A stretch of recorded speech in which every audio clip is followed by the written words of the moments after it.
Welcome to another episode of the GreeneScene Podcast. I'm your host, Dolly Throckmorton, and my co-host today is Mr. Bret Moore, editor of the GreeneScene magazine. Good afternoon.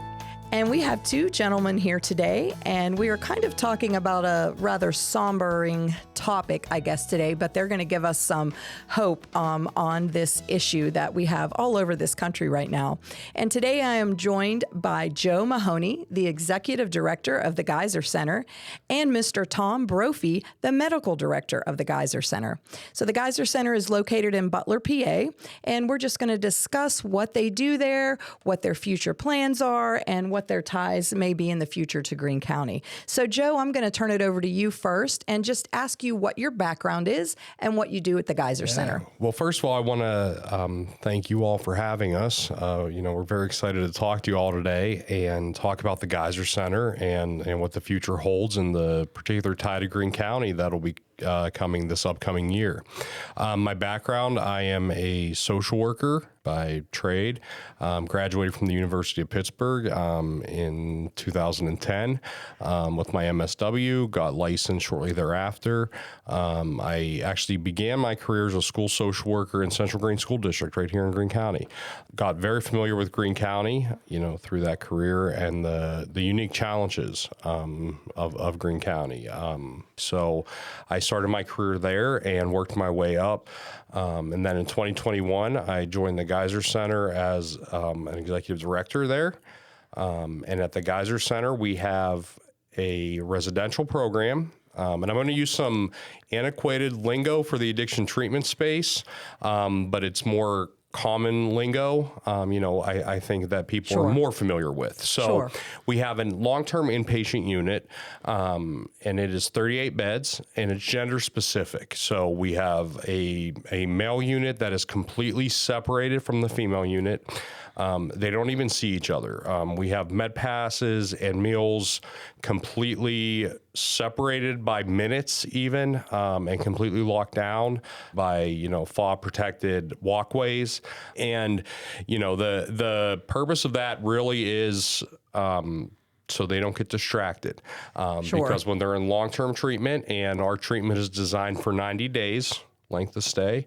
It can be shorter, it can be longer, but it's really designed for 90 days, and that really gives time to delve in. Treatment's not easy, it's hard, it's painful, and they will be looking for anything that's going to take them away from that. And a lot of times the opposite sex is the easiest distraction. We have an outpatient unit that is about a mile away from our inpatient unit, located more in town to be central to the bus line.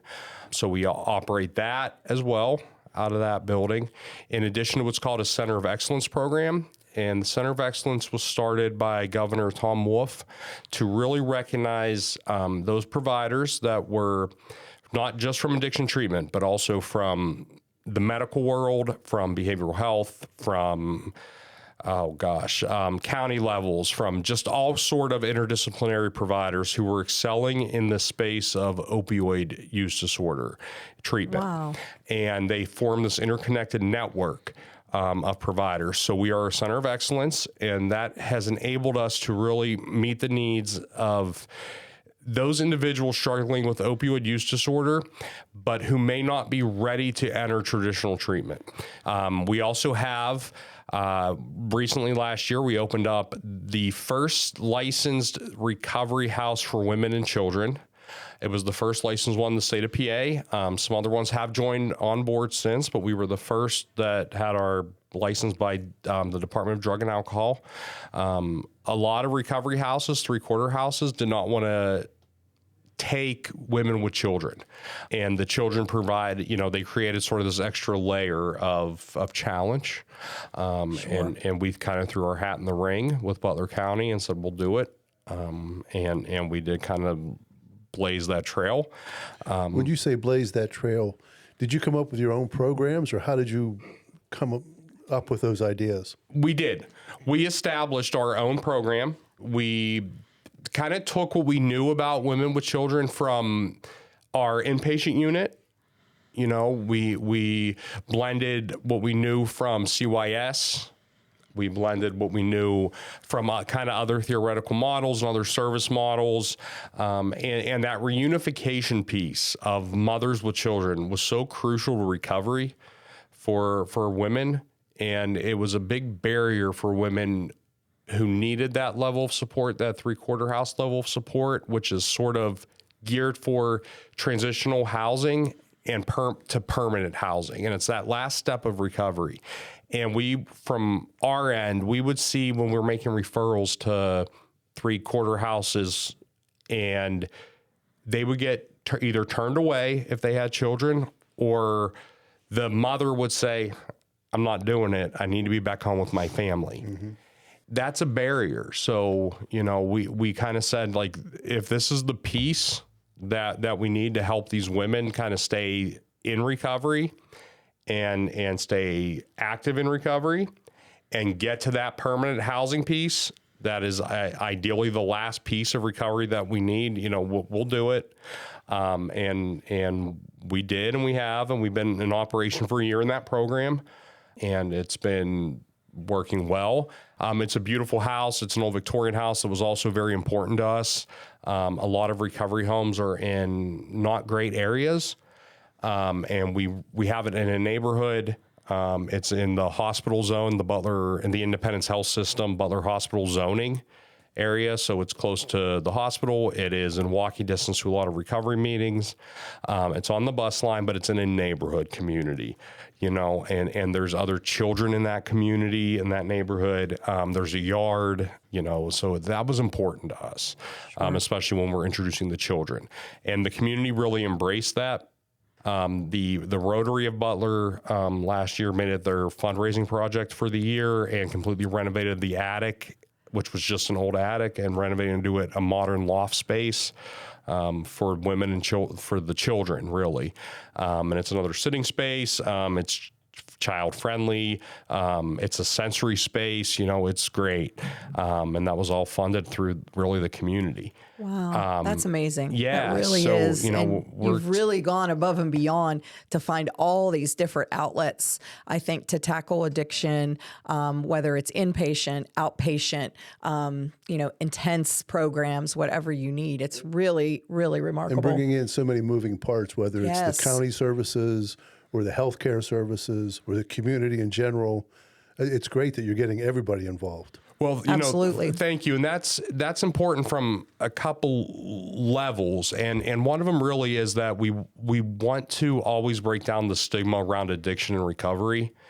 And I never want Gaiser to be seen as this quiet little secret up on the hill that, the community doesn't talk about or isn't aware of. I think it's very important to be in the community, in the neighborhoods, and to kind of normalize that hey, addiction is out there. It's not a secret.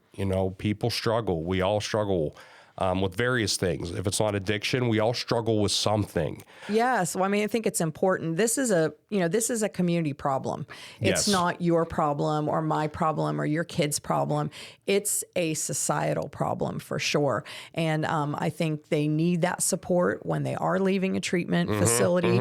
Myself, I taught yoga, meditation, even some fitness classes in addiction recovery for 8 years. And some of the things that you're doing with your facility were very different from the facility where I worked, and it's really refreshing to see all of that. Well, thank you for that. From the non-traditional aspect, how would you say that the treatment has evolved over the years, just in general? Well, I think that the kind of what we talked about with the stigma, there's still stigma out there. Don't get me wrong. But there's a little bit less out there, and that's evolving over time. There's community forums around addiction recovery now that is being pushed by state government, by county government. The government levels are getting more involved. There's now a push to recognize those people that are successful in recovery to come back and serve in a way on these jobs and employment and give back to the recovery community. There's also a big push for, like Dr. Brophy services for a pairing of the physical health with recovery and addiction treatment, there's been a big push to pair the mental health with addiction, so they're not in silos anymore. And there's also been a big push with medication-assisted treatment. That's where I was going. That's what I was going to ask about, the fact that, the societal changes are great. But I didn't know if maybe Dr. Brophy could speak to some of the medical and aspects maybe that have changed. I think that's a good segue right here, that we will hear a few words from Dr. Tom Brophy. He is the doctor. He's the medical director of the facility. So maybe you could give us some new treatments or just your take on how things have evolved. Yeah, sure. I've seen it evolve quite a bit. I've been paying close attention to the world of addiction for most of my life because I've had close family members, like immediate family members, siblings who continue to this day, to struggle with substance use disorders. And my background is I studied neuroscience at the University of Pittsburgh prior to going to medical school. And then after medical school, I specialize in both emergency medicine and addiction medicine. So, this is something that I see in all aspects of my life. And that allows me to bring a unique skill set to the Gaiser Center because understanding the neuroscience, I have my finger on exactly what is happening in the brain of somebody who is abusing substances. But being board certified in addiction medicine, I became board certified in addiction medicine approximately 10 years ago. Whenever they started to recognize addiction medicine as a new specialty, believe it or not, before then it was just whatever doctors were interested in it did it, but they didn't have like formalized training and education programs and residencies and fellowships and all that kind of stuff. So it's all fairly new. But what people started to realize is that a lot of the traditional forms of treating addiction, they just didn't have the success rates that we needed. I mean, you're talking about, programs at the time that, we're having a 2 to 3% success rate only, with a 90-day inpatient treatment program.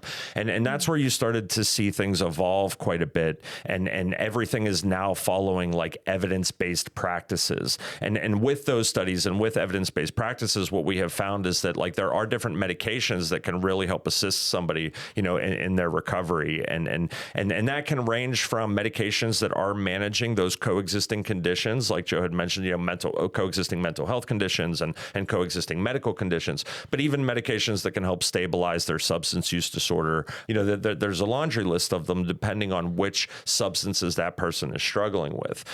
So, that's one of the things that we really focus on at the Gaiser Center is not just sort of meeting a client where they are, but custom tailoring that treatment program to that individual client, by using all of these different tools. And make no mistake, they're all tools. There is no one solution fits all. Otherwise we wouldn't have this problem anymore, right? Like exactly. Substance use disorders are a complex thing that include the psychology and psychiatry of the patient, the medical complaints. If somebody's in pain every day, they're going to be looking to self-medicate. Absolutely. And so, yes. And we have even, the populations are living longer.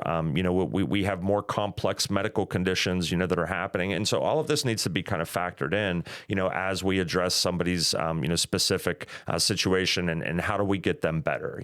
How do we help them heal? How do we meet them where they're at and help, kind of walk them to the rest of that path and give them the tools and skills that they need, to then continue to maintain their sobriety and recovery moving forward. And we'll be right back after a message from one of our sponsors. Looking for the perfect Thursday night escape? Join us at the Denny House in downtown Waynesburg every Thursday from 5 to 9 p.m. for an unforgettable evening. These special nights are open to the public, welcoming everyone to enjoy chef-crafted dishes, a full bar with your favorite cocktails, and live musical talent setting the perfect mood. We also feature theme nights and special dinner experiences that keep every visit fresh and fun. So bring your friends, raise a glass, make some memories. Visit the Denny House this Thursday and make your night one to remember. You really just touched on this just now in my mind, but I think for our listeners who may be listening today and, addiction is a choice. You can turn it on, you can turn it off.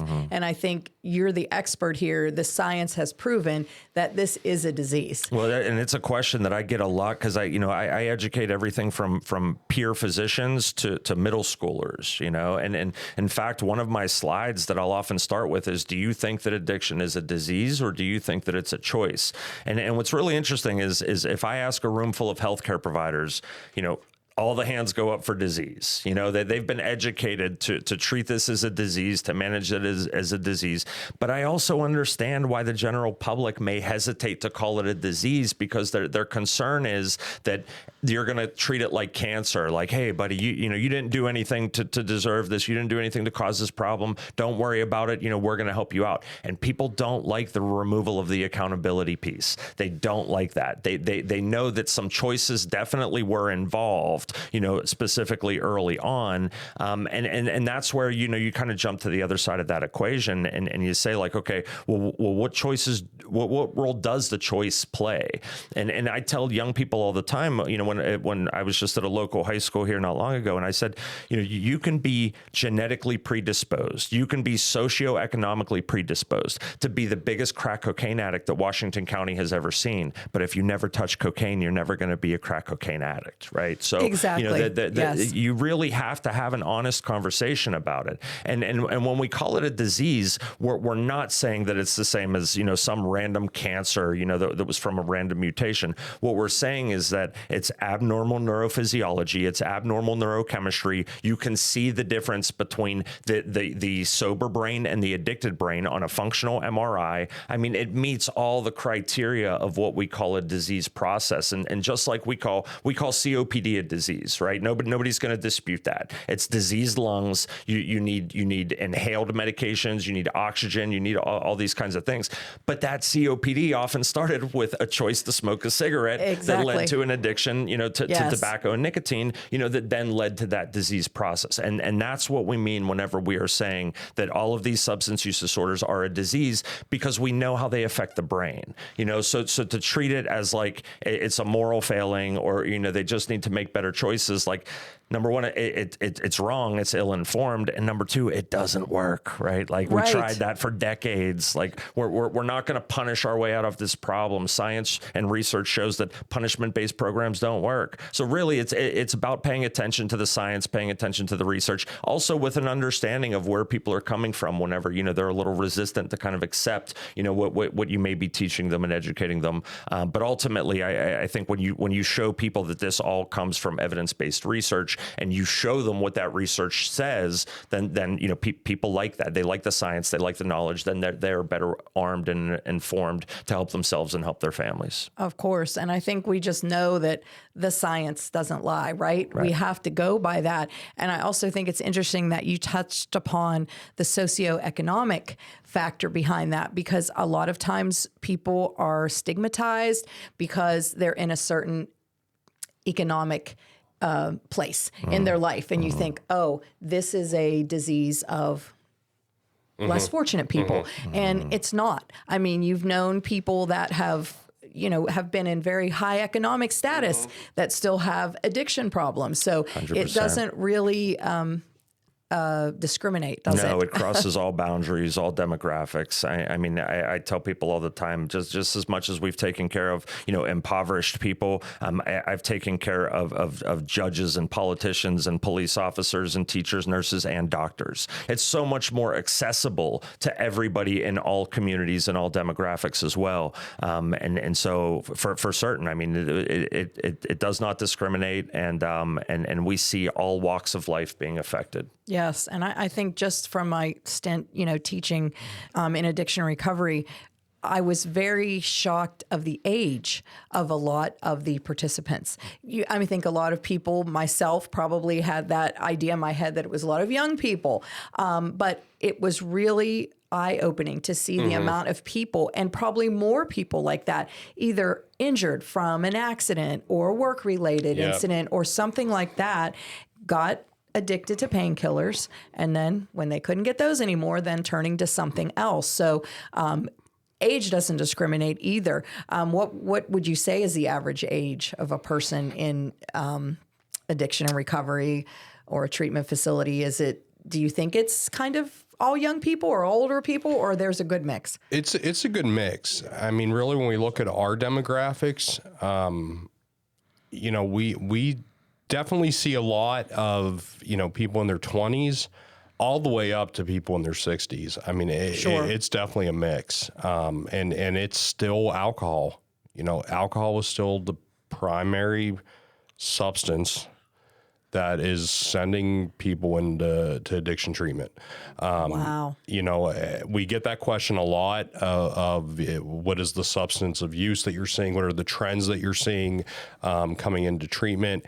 And the reasons for that are it's socially acceptable. It's not illegal. You can go and get it. You just walk down to your grocery store, walk into the gas station. You can grab what you need and go. There's no... you don't have to worry about, the legal consequences until you do. And a lot of people that, it's still ingrained in our society that we know cocaine is going to send you down a path. Opioids are going to send you down a path. Alcohol was still that one that I think a lot of people still think of, this is not a drug. I can handle it. I can go and have 2 or 3 beers a night and be fine. And okay, you might have 2 beers a night, but do you realize what you're doing to your body, to your neurochemistry, to all of that? If over that chronic use, even if it's low level, you would still meet criteria for alcohol use disorder. Yeah, I always talk about this in the ER. We see people come in that are hardworking folks and they have jobs and they're highly functional and their family member is maybe a 60-year-old guy who kind of keeps it all together and he has pneumonia. And all of a sudden, a day and a half into his inpatient stay for treatment of pneumonia, now all of a sudden his heart rate's through the roof. He's sweating. He's not making sense, and they don't realize that that's alcohol withdrawal. And I'll have a conversation with them about it, and they'll say, like, wait, he only has 3 or 4 beers a night. But if his brain chemistry became accustomed to that and he became chemically dependent on that alcohol, then there's going to be withdrawal. And much like Joe said, alcohol still seems to be such a big factor. And in fact, after COVID, we have seen an absolute wave of alcohol use disorder because so many people were working from home and it was easier to have that little glass of wine out of the Zoom camera, and so we really saw, and we knew that was coming. I mean, I was doing interviews on radio shows and things like that about how alcohol sales were climbing when everything else in the economy was falling. It was the one thing that was booming. During COVID, and so how sad, honestly, isn't it? Yeah. Right. Very sad. It is tragic, and we are still seeing the consequences of that because a lot of those people, the floor didn't fall out from underneath them, that month or that week. It built slowly, and now they're at that point where they're realizing, like, oh my goodness, like I've lost control. Right. And substance use disorders. I mean, that's the one common thing that they have is that they are destructive. So like whether we're talking about cannabis use disorder, opioid use disorder, alcohol use disorder, stimulant use disorder, so on and so forth, is that it gets to a point where it is taking control, of that person's life. I think an interesting that you mentioned cannabis use disorder, because I was just thinking of that in my mind as you were saying, Joe, how, well, alcohol, it's legal, it's accepted, it's, society thinks it's fine, right? And now we are almost seeing that same thing happening with cannabis, in my opinion. And what do I know? But I'm just putting that out there, right? Because we do have dispensaries now, and people can legally have a medical marijuana card and qualify for that. And people think, again, it's the same. It doesn't matter that I'm doing it every day, all day. I have a medical card for that. So what are your feelings on cannabis use disorder? Is it a thing? Is it something that you're dealing with as well? Yeah, cannabis and the role that it plays in today's society, it's all changed so much, right? And so for those of us that are 40 years old or older, like we saw that transition over time, and when it is treated and used the way that it's prescribed in a safe manner, it can be beneficial to people. I mean, we have had people that have even gotten off of medications like benzodiazepines, like Xanax and Valium, which have their own set of dangers, right? I mean, those can cause people to stop breathing. People do become chemically dependent on them and will have withdrawal seizures and die, if they, and you don't have those same problems with cannabis products. So we have seen a transition there where it has been incredibly helpful to a large number of people.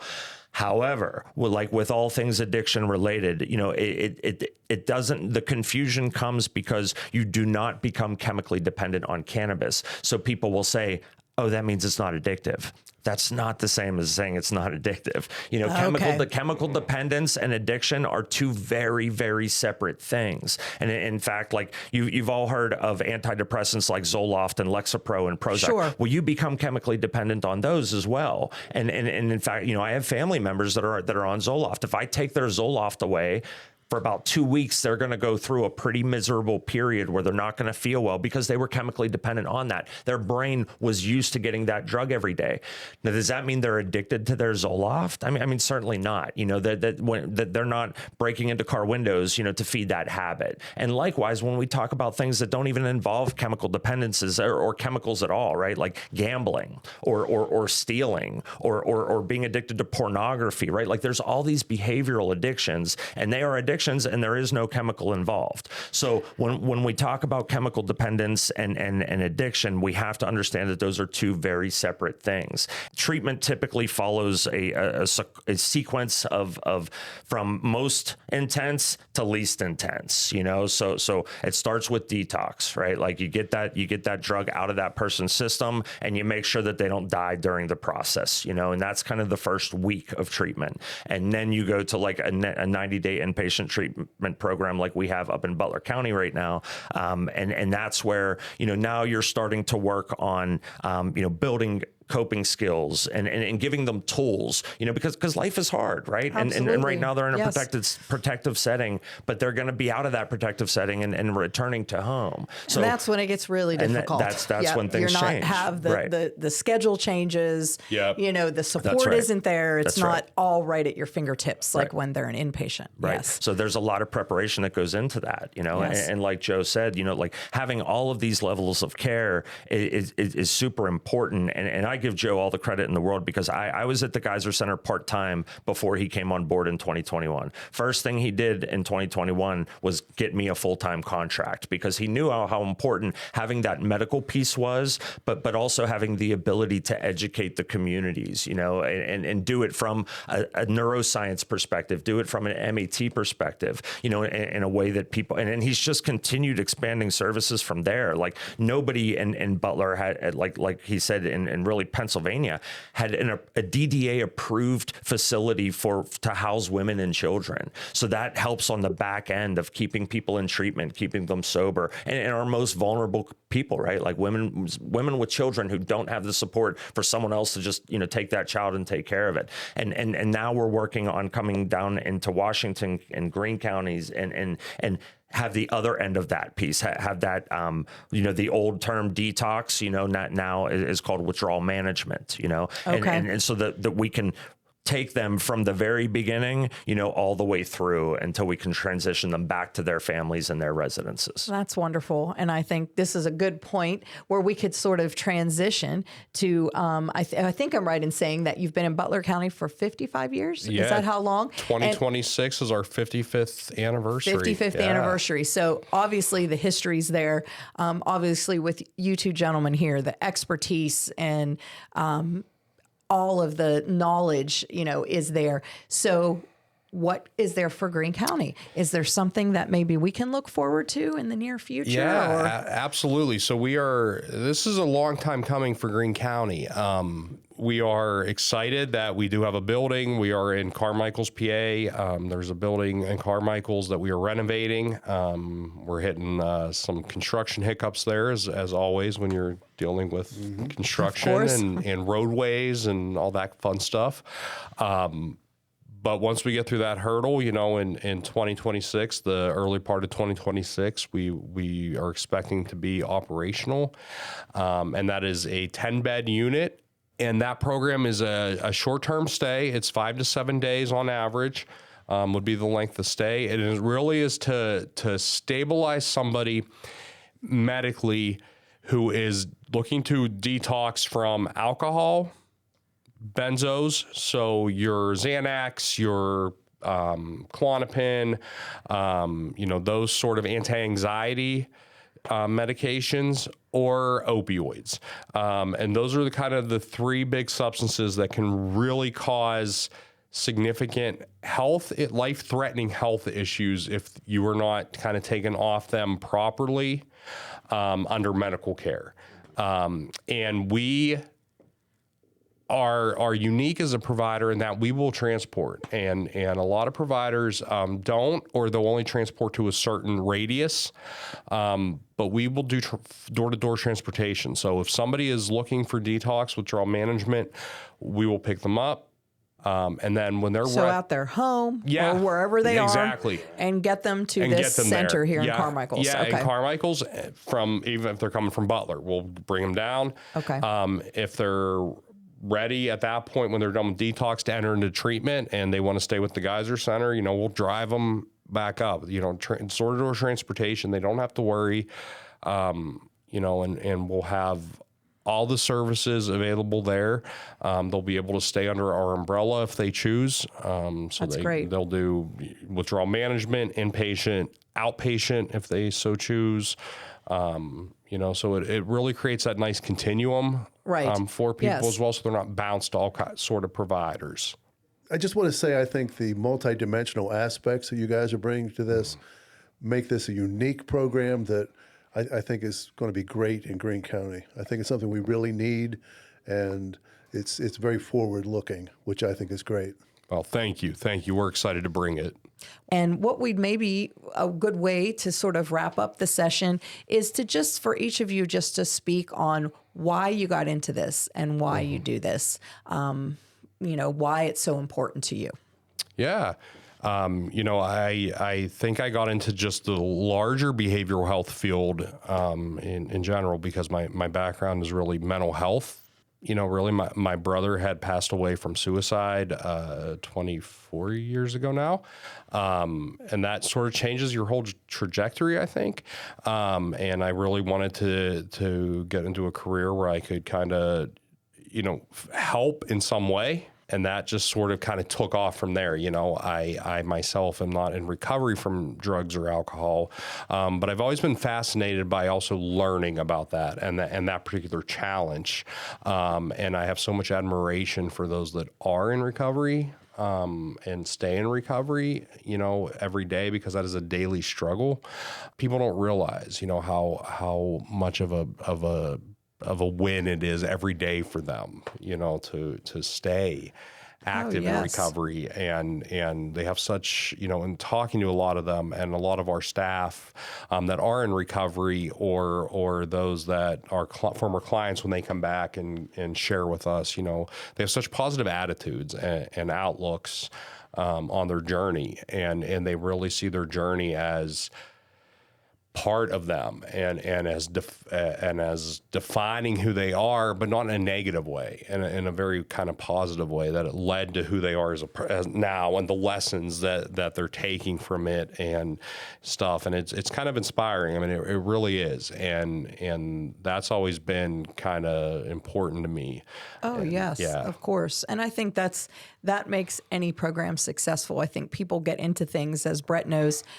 I got my life kind of changed with children with one with spinal cord injury and one with traumatic brain injury, which turned out amazingly and miraculously, but it led you in a whole different direction. It does. It gave you a completely different perspective and forced you into working in areas that you never thought were there for you. Yeah. And I think that's probably what's, you know, has happened to you, you know, you know, with incidents in your life. So that's wonderful. That's wonderful. So Tom, what would your feelings be? You did touch on it slightly about why you got into it. But. Yeah, mine was, you know, I grew up, you know, I wouldn't say we were dirt poor, but we were pretty close. You know, my mom was a nurse, an LPN, and then her RN, and I watched our family climb out of that. But I was also surrounded by addiction everywhere I looked. Honestly, my dad smoked 6 packs of cigarettes a day. You know, and drank a bottle of Jameson every 2 days.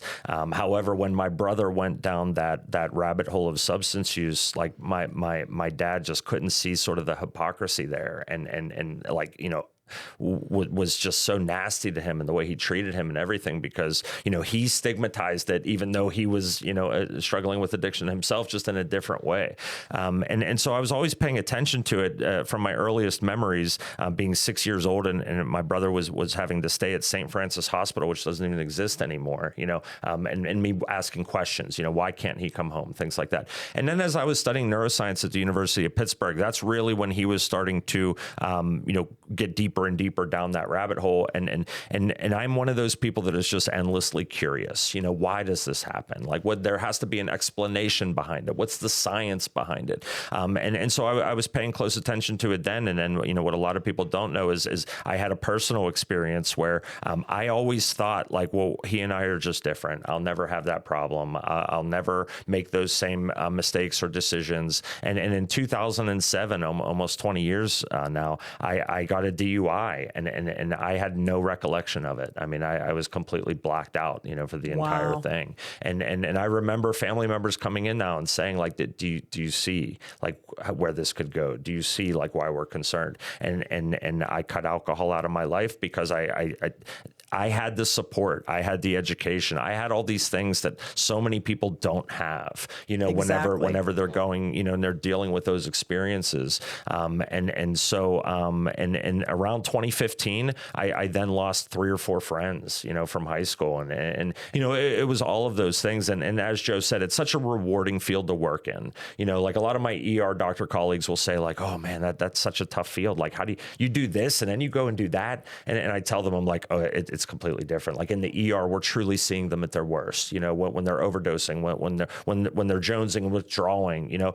But when you're a part of their recovery, when you're a part of that healing, you know, it's just so fulfilling in so many ways. And it's been a great career. And I look forward to, you know, many more years in it. So. Oh, it's wonderful. It's just great to hear. It's great stories. And I think I certainly appreciate all of your honesty. And this is just such a poignant subject and a very sombering subject, but also this has been very uplifting in a way because of all the science that has sort of come together to see how can we fix this, or at least get people on a better path in all these different areas, right? It's physical health, it's mental health, it's just the support afterwards is just amazing. Yeah. Amazing. Yeah. So, well, I thank you, Tom, and I thank you, Joe. This has just been such an enlightening subject, and I thank you, Bret, for being here as well. And I just hope that our listeners gained a lot of knowledge from this today, that you can look at addiction and not stigmatize it, because it can happen to anyone at any time. And it's just something the society is going to have to deal with. It's a problem for all of us at this point. So I loved what you said earlier, where you said it's a community problem, because it is very much a community problem. And when I'm in the ER and all the ambulances are out responding to overdoses, people don't even realize how much that's now their problem when they're trying to get one of those ambulances. And it affects every aspect of the community and the functioning of the community. And so we need the community to be a part of the solution too. We need everybody to come together, get educated, look out for each other. So that was amazing. I'm glad that you said have that. Empathy, you know, have empathy for people. Absolutely. It is. I mean, I think we see that a lot in our society. There's just no empathy. Yep. And it isn't how we have to be. No. We certainly need to be empathetic to what people are going through and know that it could be somebody you know, it could be a sister or a brother or a child at any point in your life. Exactly. And so when you accept that, I think that you can your eyes are opened quite a bit to all these things. Well, thank you all so much. This has been a great podcast, in my opinion, and I think it certainly lends itself to a future podcast as well, because we couldn't even begin to touch on everything that's involved involved here. Yes. But we wish you all the best and look forward to seeing the Gaiser Center in Greene County. Yes, thank Thanks you for all. having You're us. welcome. Yes, You're thank you. welcome. So thank you, and we look forward to talking with you on a future GreeneScene podcast.